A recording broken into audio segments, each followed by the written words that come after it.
Hello everyone, and welcome to our webinar on the best SEO and analytics practices. My name is Audrey Dotson and I am the marketing director with Vbout.com. And here at Vbout, we bring you these free webinars every couple weeks that cover really important topics in digital marketing. And a lot of the topics that we're teaching in digital marketing come from, one, our own expertise, because Vbout is a marketing automation software platform. So we work with a lot of clients and a lot of people to power up their digital marketing with automation tools, with analytics, with landing pages, and different aspects that are part of our platform. But we're also a small startup and we are a growing business, and we use a lot of these different tools and these practices that we share with you. So a lot of our teaching comes to you as a mixture of things we've learned along the way and also the expertise that we have with producing marketing technology tools. So we're very happy to go over SEO and analytics today, which is such an important part of any business marketing strategies. So let's go ahead and get started. Just a little housekeeping. So I have everyone here on mute today, and if you have any questions that come up during this session, please just type them into the chat. And Kelly, who is also with Vbout, is online, and she'll be able to answer your questions, or George will. If not, I'll be able to get to your questions at the end. I will save a little bit of time so that we can answer any of those. And also, there will be a recording available for this tomorrow, and we'll also send you the slides. So if there's anything that you miss, we will send those to you tomorrow. And so here we go. Let's go ahead and get started. So all of these webinars are put together by our team here at Vbout, and here are some important members of our staff who work really hard on putting together this material for you. Brings together a lot of different minds and brains, and like I said, it comes from our own experience and also our expertise with marketing automation and digital marketing. Today we're going to first cover what is SEO exactly. We're going to look at the criteria for it under 3 different pillars, and then we're going to look at some strategies you can employ, how it fits in with your customer journey. Then we're going to do an introduction to Google Analytics and metrics, and then we're going to provide some useful tips on maximizing SEO and some things that you shouldn't do. So let's look at what exactly is SEO. We know it stands for search engine optimization, but what exactly does that mean? Well, some people call it sort of an art of influencing search engines to rank your content higher in organic search results. Organic meaning non-paid search results. And we'll explain more in a little bit exactly what paid results are and non-paid. Another way of looking at what is SEO is you can say it's the practice of increasing the quality and quantity of traffic to a site through organic means. So we just went over what organic means, but quality and quantity, it's really important to think of it in these terms. So this is not about just getting more people to visit your site. It's not just a larger number, it's getting the right people on your site. So those people who are actually interested in your product and service and who are searching for things related to that. That's what quality traffic is, and that's what SEO is about. Quantity also matters, of course, and but again, it has to be the right people or they don't really count. And it has to be the right people that are getting you to appear in their search engine results pages, which is also called SERP as an acronym, and it's a really, really good one to know as you're learning about SEO and you're getting started with it. And again, the definition for organic results are unpaid, non-advertised pages. So to explain a little bit more about what those are, we have an image here in which you can see, I'm sure you've done some Google searches where it's come out like this. You have at the very top You have something that will have a little tag on it that says paid, and then you have these on the right side which says ads at the top. They are labeled and it's clear. It's showing you these are paid ads, and then the rest are the organic search. And those are the ones that you want to try to influence with these practices we're about to introduce. When was SEO actually created? So it goes all the way back to 1990.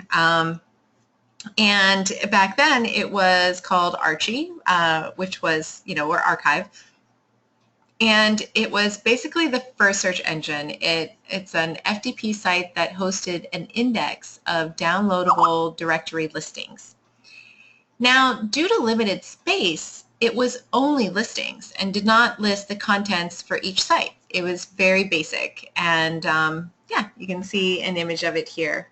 Very different from the other page I just showed you with the paid and organic links and everything on that busy site. So what exactly is the criteria for SEO today? Back then when it was Archie, it was obviously just the title. But today now there are 200 known ranking factors that Google uses to determine rankings. Now, that's a lot. You're not going to learn them all. That's why we have SEO experts and whole companies dedicated to helping you with SEO. But we can, just for our understanding as marketers, divide these factors into 3 categories or pillars, and that will be technical, content, and off-page. Let's go a little bit deeper into each one of these. So the technical part of SEO. This includes things like search engine friendly website codes and tags, error-free code, mobile friendliness, the speed of your site, and internal linking. These are things that you won't see. They're not part of the appearance of your site, but what they do is they address proper labeling behind your site, and they also address a better user experience. And Google has made a lot of changes recently to their algorithms to address this user experience. It's become very important. So like mobile friendliness, again, if your site's not optimized for mobile, it's going to appear lower. The speed will make it appear lower as well. The next pillar is a content. So now this is part of what you do see when you open up a website. And that's going to be, the headlines, the content, the way you have your products and the things on your pages named. So it also involves some content you won't see, but those will appear in meta descriptions and tags and things. But these are where the keywords are. It's also important where and how you use them across the site. Also matters how you organize the content and the frequency of new content added to your site. This also addresses proper labeling and the quality of your site as well. Now, the off-page part of SEO, what is this? So this is where you have reputable and relevant websites that link back to your page. It's sort of, you could almost call it sort of online PR. How many other sites out there are mentioning you, linking back to you, referencing you? This can come from social media, it can come from news media outlets. For local businesses, it can also be NAP citations, which are phone book listings. And for the algorithm, you can think of these items as things that help determine the relevancy and the quality of your site. Now, any successful SEO strategy is going to involve those 3 pillars, and then also a 4th part, which is the measurement and the analysis. So this is where Google Analytics comes in, and it can get quite technical, but for getting started and for having a basic understanding of Google Analytics is really key to doing well with SEO. Each part is has a really important role in optimizing that traffic to your website. But why does it matter so much? Why is it so important? Companies spend billions of dollars on, Google Adwords, on SEO experts, people who are dedicated to their Google Analytics. It's really that important and, worth that spend for a lot of companies because the majority of web traffic is driven by search engines. Now, search engines are the roadmap to your site, and if they can't find your site or add your content to their databases, you're missing out on valuable opportunities to be found by customers, current, new, any kind of customer. It is an essential part of the customer journey. Now, this is true for any type of website or product. It doesn't matter whether you're in a B2B space or B2C. Let's look at the statistic below. In the research stage, 72% of buyers will turn to Google to help them with that buying decision. Now, this statistic applies to both B2B or B2C, and as a result, SEO strategy really needs to be seen as a necessary step in addressing your entire buyer's journey.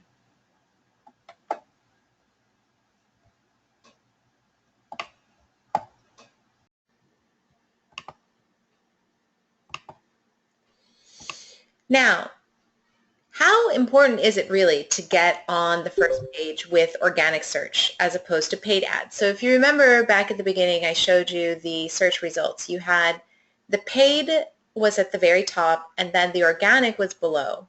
And then you had paid on the side as well, right? Now you would think, well, if I can just pay to get listed at the top, why should I spend so much time trying to get my organic listings higher? Organic listings are actually extremely important. People trust Google and the organic top choices over everything else. And if you look at the statistic, the clicks on the first page of Google search results, 90% are on organic links, only 10% are on paid ads. If you're like me, when you do a search and you see the paid content, our eyes have become so used to seeing that there, and we tend to just skip over it. I mean, sometimes I'll notice them and click on them, but it's the same. You know, we tend to look over it. So what if you're not getting your search results on the first page? How many people actually click to the second or third page? What are your chances here? So this is, again, it's really hard to get on that first page, but if you can, it's so important.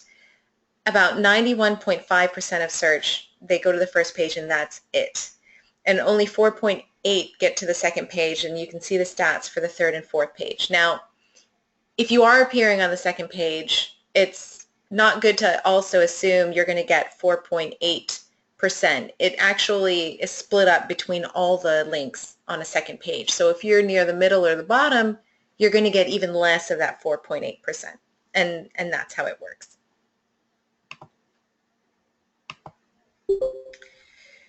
So in the customer journey, it's this research stage. It's so important. And capturing people here is actually more than just about the keywords for your products. They might be searching for your products, but they're also searching for other information. They're looking for things to help them make that buying decision. So you should think about, for your SEO keywords, a lot of these keywords that will help them as they're gathering information. And these should also be prominent on your site, and they're also going to boost your SEO because those are what they're going to be searching for.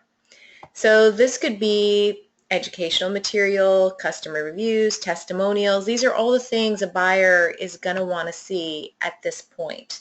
So think about that when you're also doing your keywords. You can find what these keywords are in 3 different ways. There's some other ways, but we'll just go over these 3. First of all, know your buyer persona and all the items they're going to search for related to your products. So, you know, go through, think about who they are as a person, what they're going to search for. You can also work with an SEO expert that's going to do some research on all the terms that will help your rankings. And another way is to look at what your competitors are doing and using to improve their SEO. This gives you good insight on, you know, what other people may be looking at when they're looking at your competitors, because another part of research is comparing different products and services. So, and that's for B2B, but also for B2C. I mean, if you have a t-shirt line, your customers may compare your pricing and designs to your competitors. So it's good to look at those as well. And always think of SEO as part of all of the different aspects of your marketing strategy. So in this image you can see, it really needs to be part of your content, your marketing, your branding, when you're positioning your uniqueness versus your competitors. SEO is going to be something that needs to be a part of all of these things. And that's not just if you're an e-commerce business. This is any business that has a website because of this research that's done online. It's not a standalone, and it's not a standalone set it and forget it activity. It needs to be tweaked over time. You need to always be going back to it. And also Google and other search engines will change their algorithms over time. So another part of SEO strategy is always looking at updates and continually working on it. This is a good chart to kind of visualize where organic search stands in the buyer decision process for your typical e-commerce business. You can see here, the channels on the left play an early and assisting role, and then the channels on the right are more important before they make that final purchase. So organic search is sort of right there in the middle, and it's pretty significant for driving those conversions. So now, after you've got your SEO set up, you're going to need to monitor that traffic closely. And this data on your visitors is a necessary part of achieving your goals. And as mentioned earlier, it's the fourth part of your SEO strategy, and it's going to tell you exactly what you need to improve to drive those conversions higher. And this is where we get into Google Analytics. Now, Google Analytics is this tool that mostly everyone's familiar with. Maybe you've even seen the dashboard, but when you open it up, there's just so much in there. It's overwhelming. There's so many things to look at, and you may not know what you're looking at first or how to break it all down. One good way of looking at Google Analytics is thinking of it more in terms of it's going to tell you the who, what, where, and why of your traffic. So the who is your audience, and Google Analytics is going to tell you a lot about your audience, things like characteristics, who visited your site, their location, what browser device they came through using, languages spoken, and some other demographics as well. What is their behavior? So you can see what the user did on your site, how long they stayed, and then where is the acquisition. So where users came from and how they found you, and why refers to conversions. Did they complete the goal? And the goal could be a download, a purchase, or a sign-up. All of these images here on these slides are showing you some of the stats and how it appears when you click on different things in Google Analytics. And it gets very, very detailed and gives you a lot of information.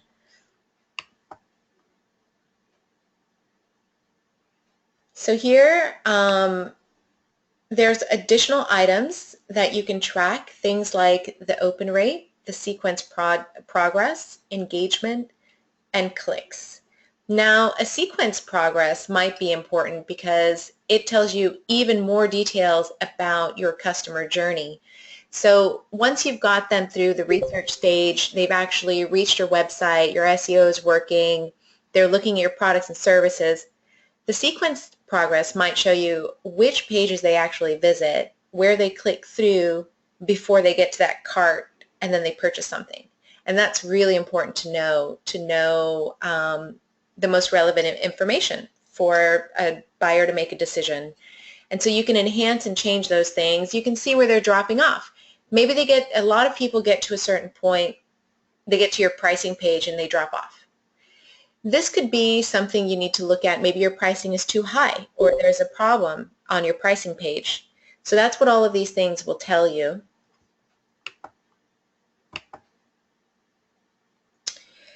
So let's look at some of the critical reports to review. Again, when you open Google Analytics, if you've been in there before, you'll notice there's so many different reports. It's really hard to know at first what is the most important and what you need to focus on the most. So here are 4 key Google Analytics reports to focus on. Number 1, traffic sources by channel. So where your visitors are coming from. This is really important. It's been really important for us at Vbout to know this, because let's say that you're putting in a lot of ads on Twitter, or you're paying for a lot of ads on Facebook and you're putting a lot of money into it.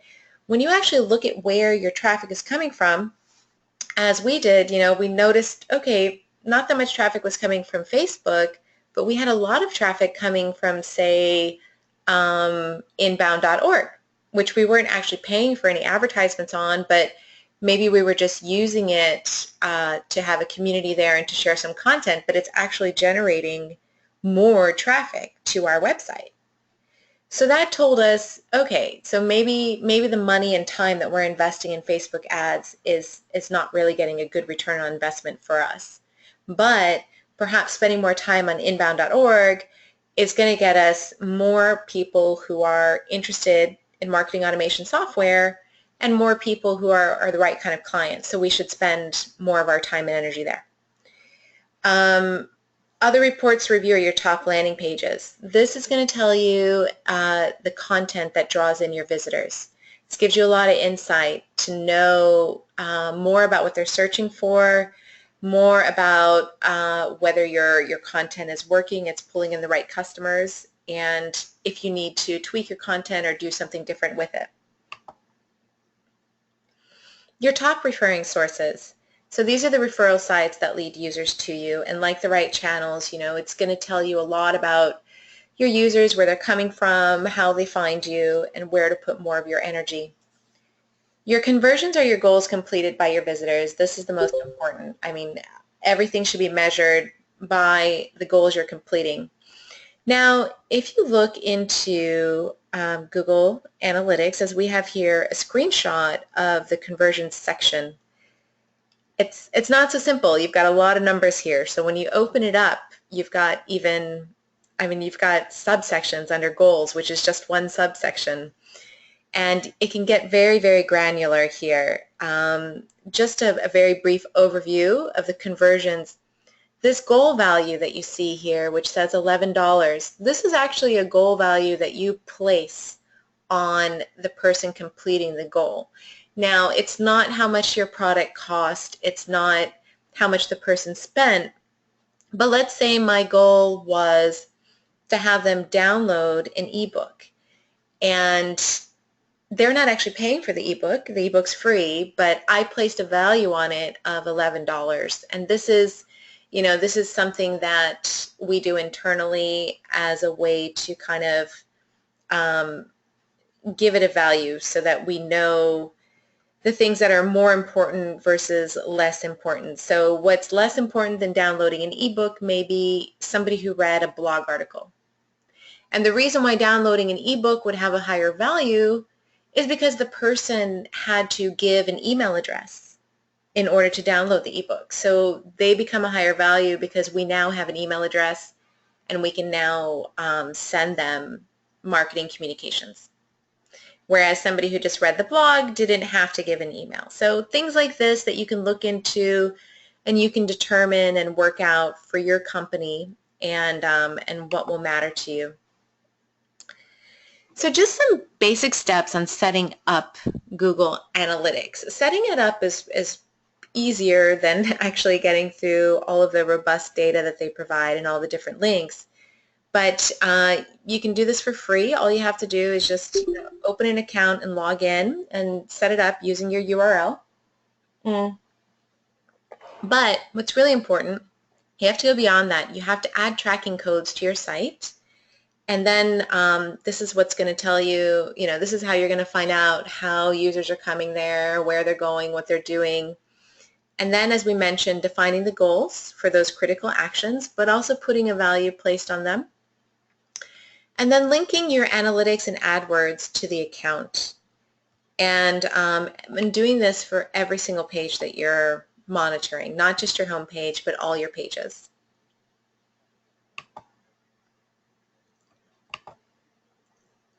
So let's have a little look at Google AdWords. So we had mentioned before paid ads versus organic search. So just a little quick explanation of Google AdWords.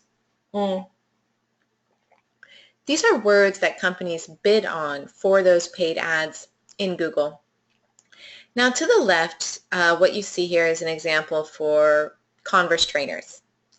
So this person searched Converse trainers, and instead of Converse's actual website popping up, what pops up first is the sports store. So how did that happen? You would think Converse website would show up higher because they've got more keywords, they've got, you know, all these things going on. But actually this is an ad. As you can see, the little label there says ad, and this store bid on those terms against some others, and they show up first on the list. And then you have another store below, and these show up higher than the organic search.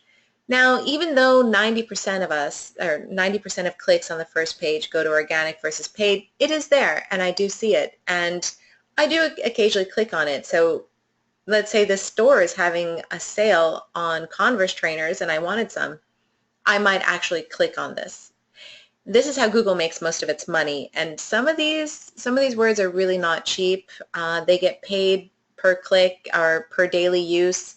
This is something that you can read up on a lot more, but budgeting for these, depending on the words that you're bidding on, it can be very, very expensive.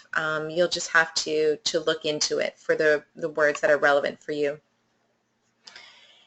So now let's look at some really important Google Analytics terms that'll help you get through a lot of these different metrics to determine which ones are most important for you. So first, pages and session. Now, when you're looking at the analytics in that section, you're going to be provided with numbers that show you the average number of pages viewed during a session, and these are also for repeated views of a single page. The average session duration, so this is how long a person spends on a page, and the bounce rate. This is a bounce rate basically is when a person gets to your site, they get on the page, and then they leave immediately without really interacting. The bounce rate is really, really insightful because it can show you if there's a problem with your site. Maybe the images aren't loading, the video's not loading, maybe there's some other critical error that makes it look really spammy, and that could make your bounce rate really high, and then you could just fix that. Bounce rate could also show that maybe you're bringing in a lot of the wrong traffic. So something about the content or ad you put out there is bringing in people, you know, if you're an e-commerce store, maybe it's bringing in people looking for women's clothing, but you're a men's clothing site. Just an example, you know, and so they land on your site, they see, wait a minute, this is not what I'm looking for, and then they leave immediately. So bounce rate is something, if it's very high, you should definitely spend time researching what could be going wrong there. And the average session duration also tells you what people are reading and most interested in. So maybe they get to the home page and then they go to your features and they're reading deeply into your features. And the pages in session will also give you this information.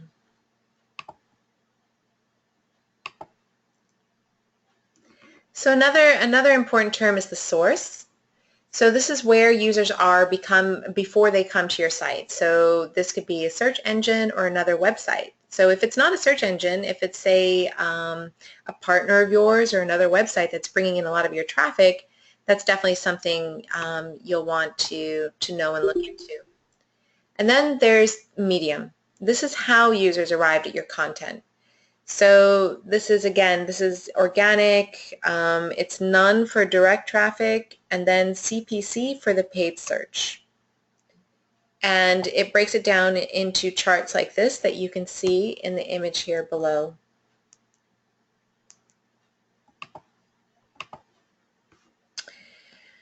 So here's some other charts that you can look at in Google Analytics that'll be really, really relevant, and it's going to show you some of those terms that we just discussed. So on the left side of Google Analytics, there's the whole entire list of the different reports that you can generate and look at. So this one's audience overview. Now, if you just have a look at this, you'll see that in the top right corner, we're only looking at a snapshot of between those dates. That's very important. You know, maybe you want to look for just the week, the month. Maybe you want to see if a certain campaign had an impact in a 2-week period. So the dates matter. Then, you know, you can go to the overview. You can select different metrics. Here we're looking at sessions and the average session duration in a day. So these are all things that you can change and modify for whatever it is that you want to kind of research and look into. Here's another example, and this is if you're looking into the source. So the source, again, of where your traffic's coming from. So this is a list of some of the places that our traffic is coming from. You'll see a mixture of social media and some landing pages and meetup group and then our own a few internal websites where it's probably people in our company. And yeah, and then also here you can see acquisition, bounce rates, page sessions. So all of these reports you can just open up and that's how it appears when you look at it. So now that we've gone over, it's a brief overview of Google Analytics. Now, as mentioned, there are 200 things that go into it. And although there are a lot of rules and it's really difficult to get on that first page, Google does offer a lot of free online tools and learning so that you can learn these different aspects. You know, you can also work with somebody who's an SEO expert and expert in these things, and you can also go to these free tools and resources on Google. There's an entire site dedicated to it, and you can learn about them in more depth as well. And it's something that even if you are pretty good with SEO, you should go back to regularly, especially when you hear that there are new rules and new practices that they're implementing with SEO. It's always evolving, and as a result, businesses always need to adapt. But here are 9 tips to help you with SEO in 2016. In the past, it was mostly just keywords that were really important, keywords that define your product, your service. But these days, it's actually intention, which is also really important. And it goes back to what we were talking about before, which is people are researching. They're researching for information to make a buying decision. It's not just about finding a product. It's comparing them. It's, you know, finding out a lot of other things. So that's why intention matters as well. And this is related to post-click activity. So you have to satisfy the intention of the user. Here's a good example of direct versus passive.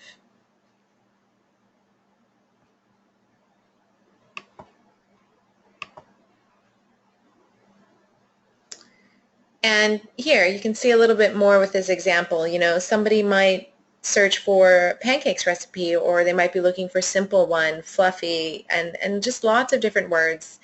And, you know, or somebody might actually be searching for recipes for perfect brunch that don't even have the word pancakes in them, but that's their intention, and this pancake recipe could be very relevant for them, even if they didn't use the word pancakes. So that's the idea behind it. So, you know, words in the headline are less important than they used to be. They matter, of course, they always matter, but it's this associated content that you also need to focus on. Another example is, let's say somebody wants to find, you know, the best restaurant in Chelsea in New York. You can focus as well, you should focus as well on related keywords like, you know, great dining experiences, 5-star service, or palatable meals, and other keywords that will capture the whole idea behind it.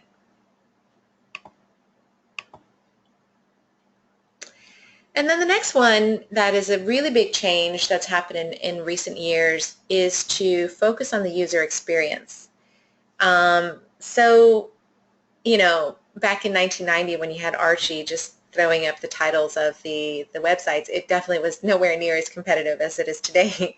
I don't think anybody in 1990 knew we would get to this point where there's just millions and millions and millions of websites out there.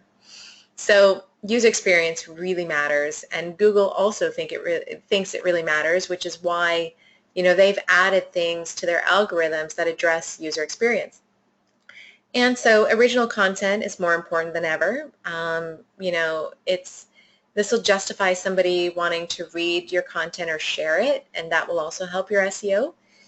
And size matters, actually. So longer articles that are 1,200 to 1,500 words perform better in searches on average as well. So it's, again, it's this rich content. Rich content is going to do better. So if it's really updated often with fresh, unique, original content, longer words that's giving more information, you're going to do better in SEO. And this is why blogs, this is another reason why blogs are so popular.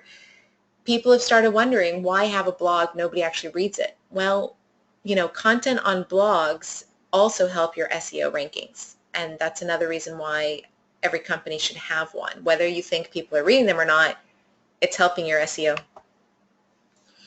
So this also goes into the user experience. The other tip that is really important today that wasn't important a few years ago is optimizing for mobile. You have to make sure that Google can understand the content that's found within a mobile app. And so if you look at this picture right here, this is just, you know, this is from a site, developers at Google. And like I said, they have lots of guides on there to help you with SEO and with other things. This right here is a really nice little design to show you the difference between a site optimized for mobile versus one that's not. And this is going to hurt you in SEO if you're not optimized for mobile. Also the speed of your site. So being optimized for mobile is not just how these images and text is designed. I mean, obviously the one on the right is easier to read, but your images also have to be smaller, and you have to think about things like video and the load time and the load speed. So Google has rolled out something called, well, and some of the other search engines have things called AMP, which will show listings and results for websites that are optimized for speed and for mobile. And then, as I mentioned a minute ago, I mentioned those images, optimizing them for mobile means using smaller ones. There are other things that you need to do with your images to help your website with SEO. So number one, you know, you need to give your images a proper name. So let's say you have a website about Paris. You know, correct name for an image would be Notre Dame Paris versus just a generic number. This does help your SEO ranking. It helps people find. It shows up in search results.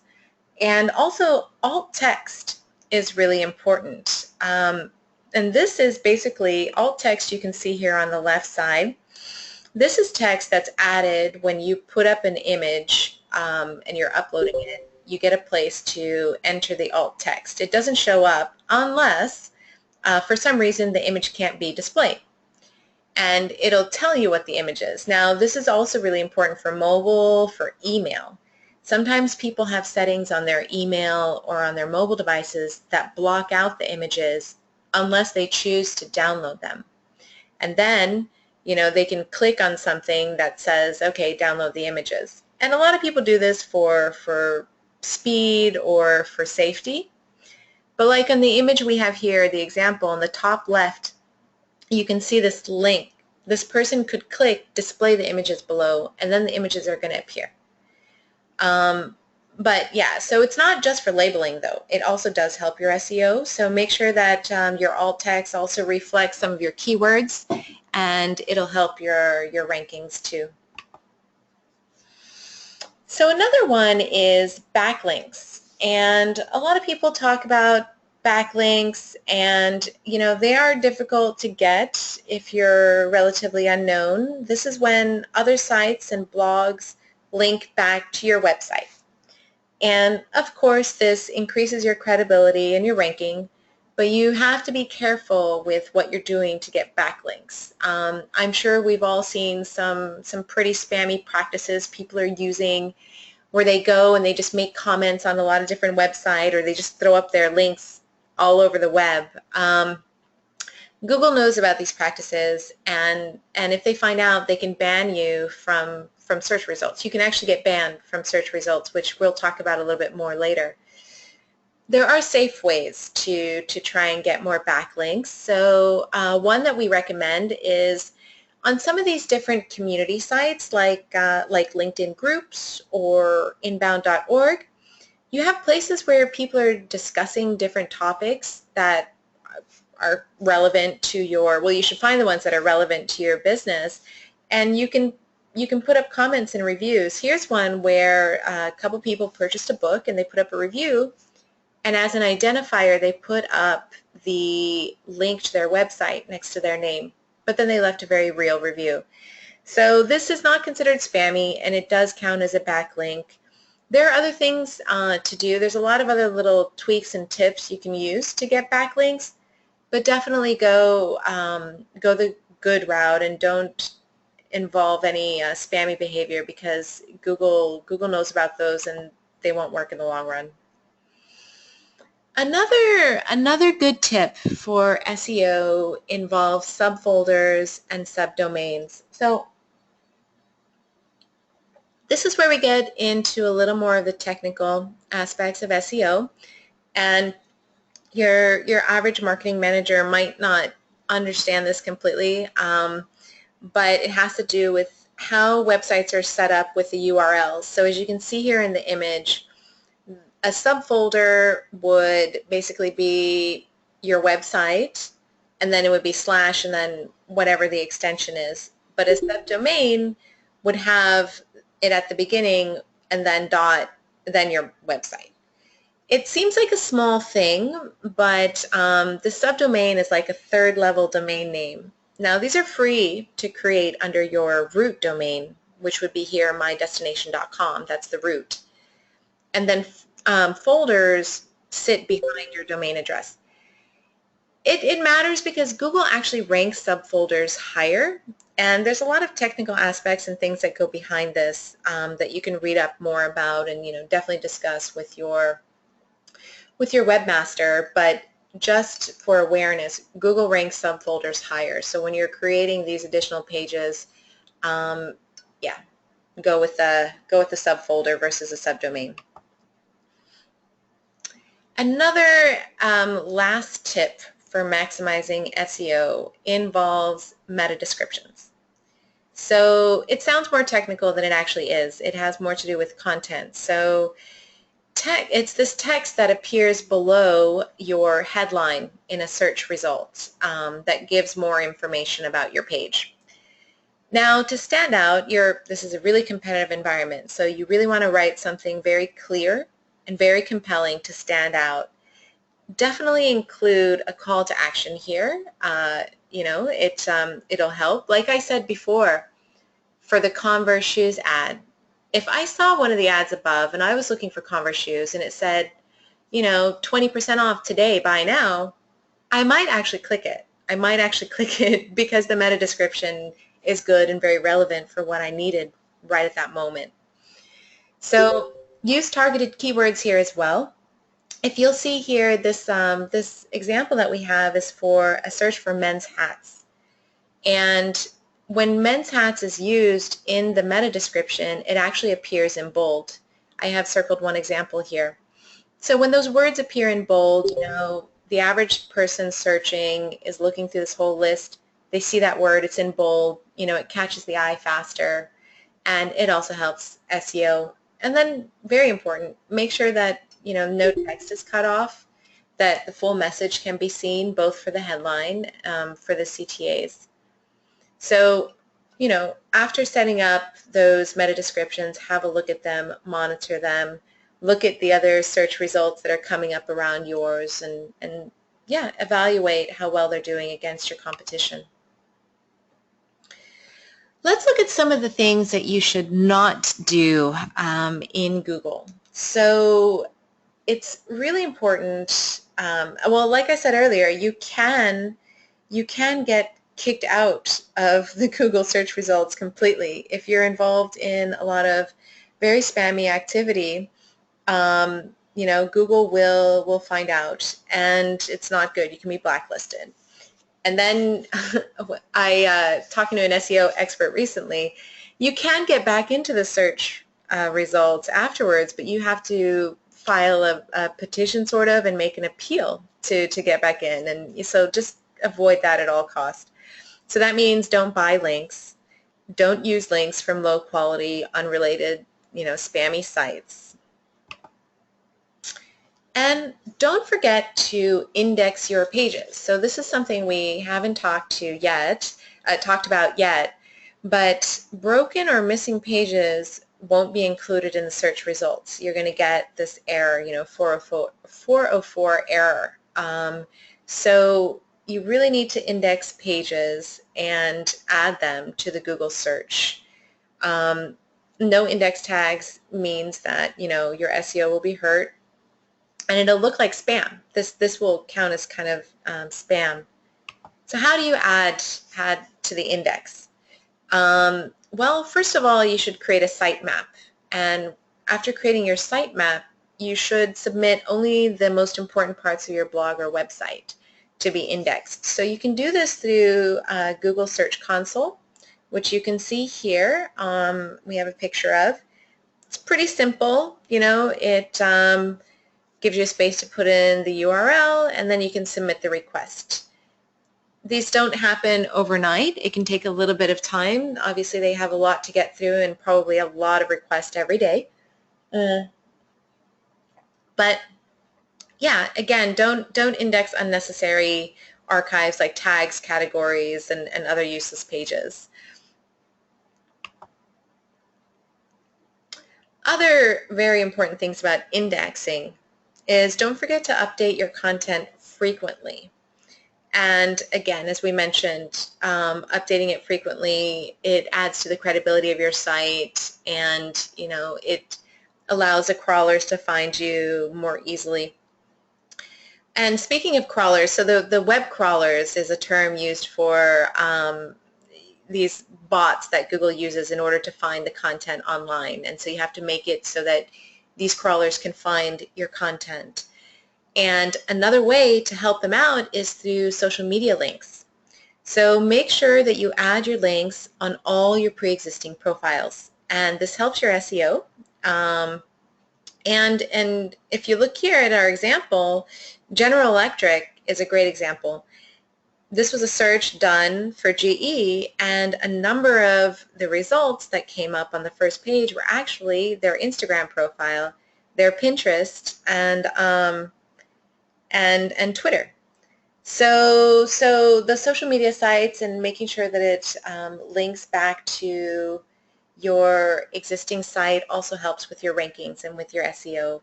And yeah. And then as a final tip, so just a minute ago we mentioned Google's Search Console as the place where you can submit the index.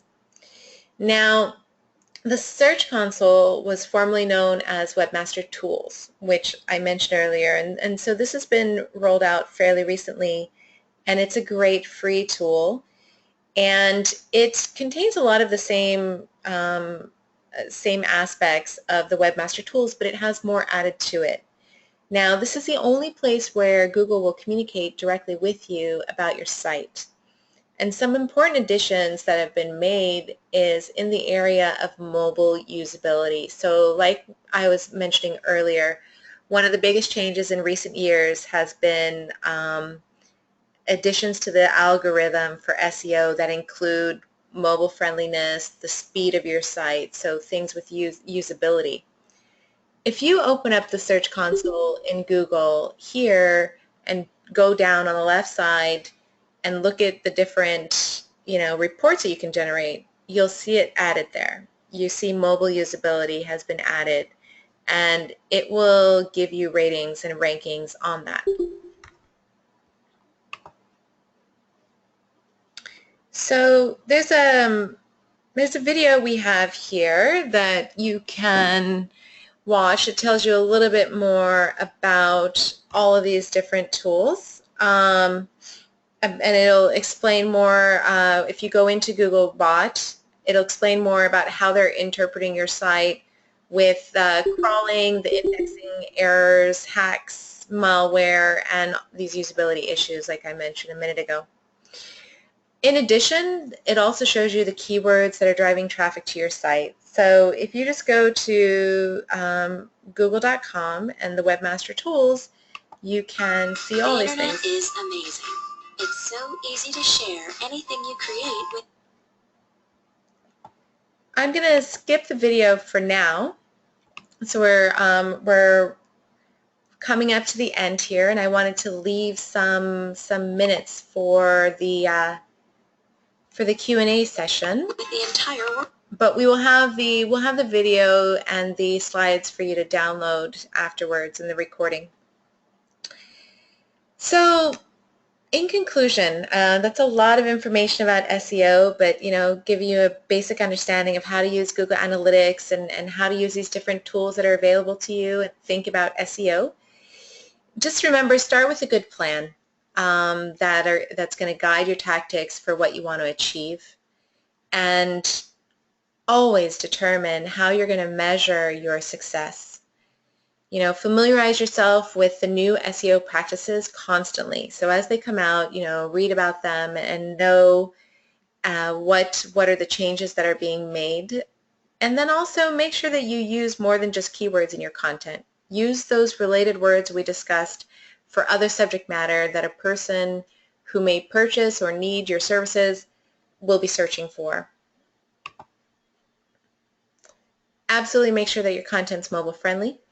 Update your site content frequently, and always think of SEO as a process. Don't have a set it and forget it mentality. It takes time, and it needs to be updated, and it needs to be improved to work effectively.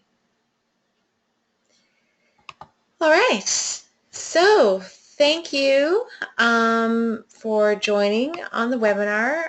I'm going to unmute everyone and see if we have any questions.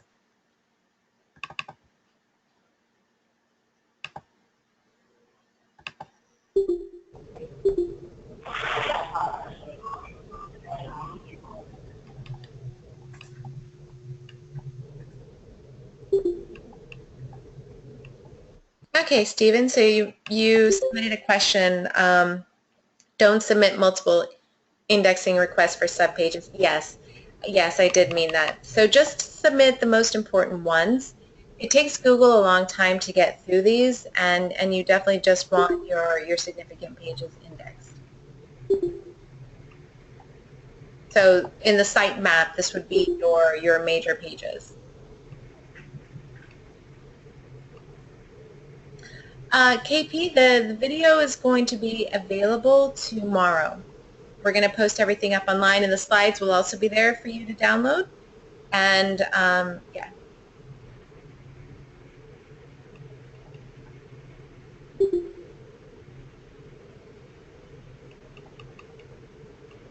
Sure. I mean, we're going to post up the slides, and you're going to get an email. So anyone who attended the webinar today, you'll receive an email tomorrow. We're going to send you the link for the slides and also for the video.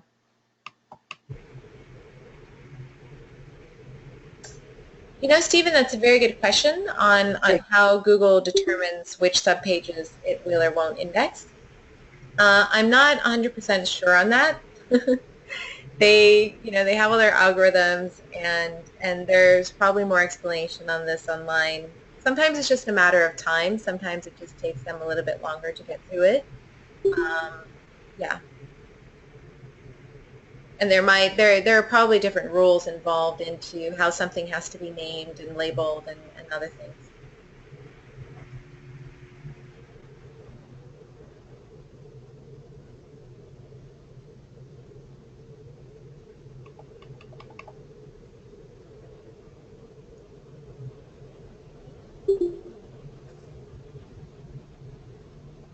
No, I wasn't advising no robots text on the sub pages.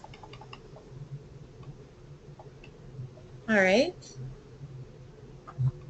So if that was it for indexing, Stephen, Bruce had a question about why long articles are better than short. Um, Long articles give you more ability to use more keywords. So let's say that you've written a blog article and you have an SEO expert go through it. The SEO expert is going to go through and they're going to look at the content and they're going to change a few things to reflect more of those keywords people are searching for. You can capture more related terms, and you can also use some of these links. You can use links in there that will link to other pages of your website. So say that I have an article up about 1,200 words on SEO and I mention social media. I can take the word social media and I can make a link of it that goes to another blog article I wrote on social media. So it links more of our internal content together. It provides you with more information that you can click on if you want to click on it.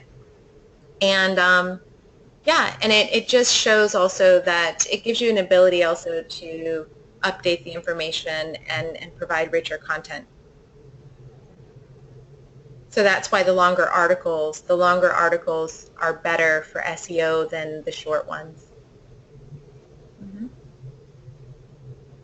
Yeah. All right, no problem.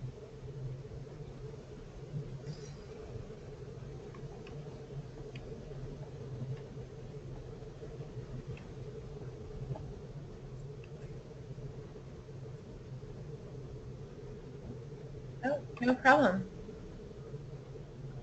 So if there are any more questions, yes, thank you, Stephen. KISS Metrics is actually a great resource and tool that's out there. They, as you can see by the name, metrics is in their name. They do a lot of teaching and a lot of blog articles on how to work with SEO and metrics, and they're very data driven, and they do give a lot of great and useful information. So yeah, so Stephen brings up a good point. And as I mentioned as well, Google has a lot of their own resources too. SEO and analytics can be very overwhelming, but when you look at things like our favorites are Kissmetrics and Google itself. So you can look and do a lot of reading. Now, once you start reading and looking into it, you'll understand why there's so many SEO experts out there that people hire, because it is a whole industry in itself. But if you know the basics and you use the basic principles outlined, here today in the presentation, you can have some good results with improving your SEO and make a good start.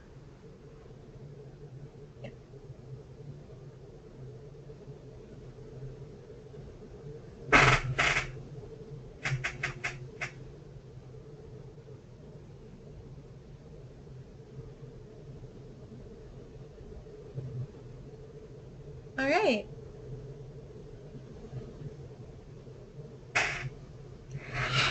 Well, I'm going to stay on the line, so I just want to thank everyone for joining. I'll stay on the line for another several minutes unless if any other questions come up or if there's anything we can help out with.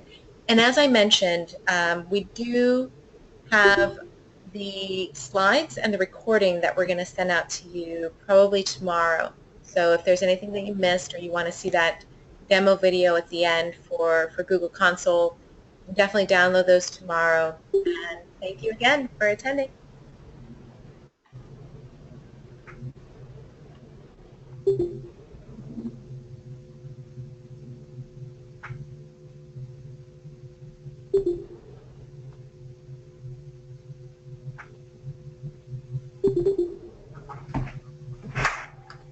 The centerpiece of all of this, the person who is the key witness in the case,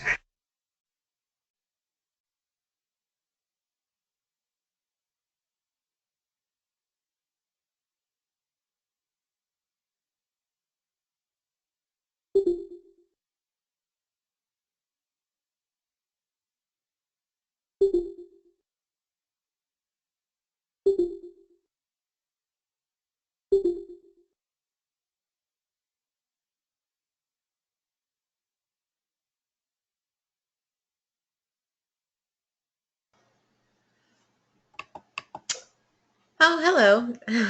I see there were additional questions that I somehow missed.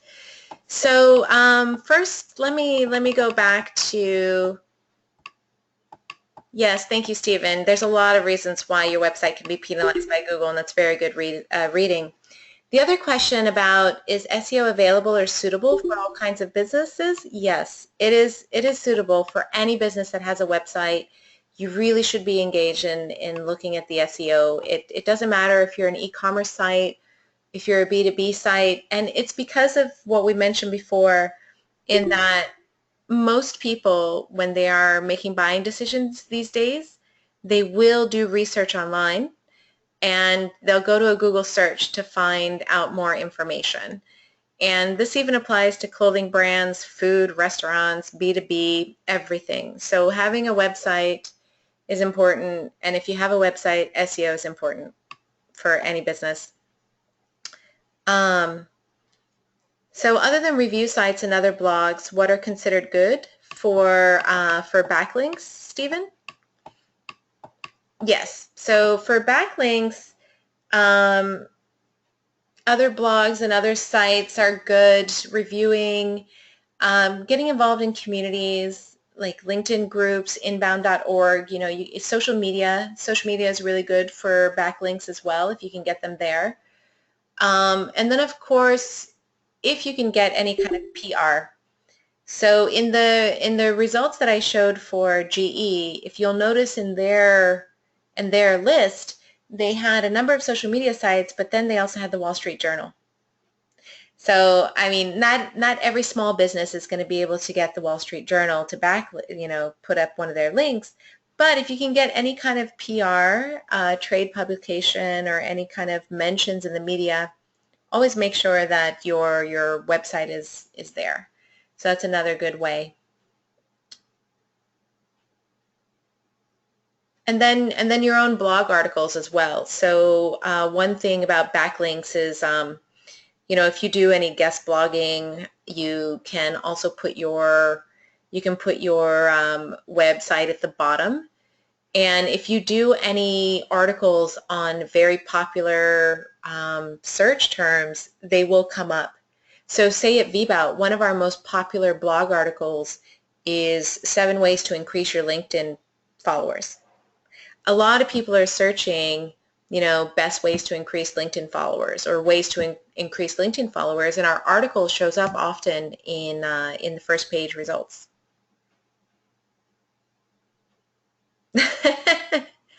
Yeah, a lot of people have asked me, why are people still writing blogs? Nobody's reading them. This is why. This is why. Yeah. And it makes sense if you think about it, because the more you talk about in these long articles, the more information you're covering, the more related sort of search terms are going to be captured in there.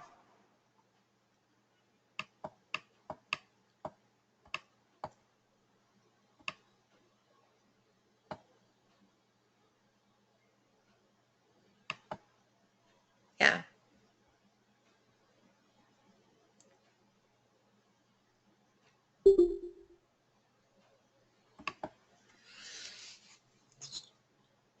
It's true. WordPress is not the most user-friendly.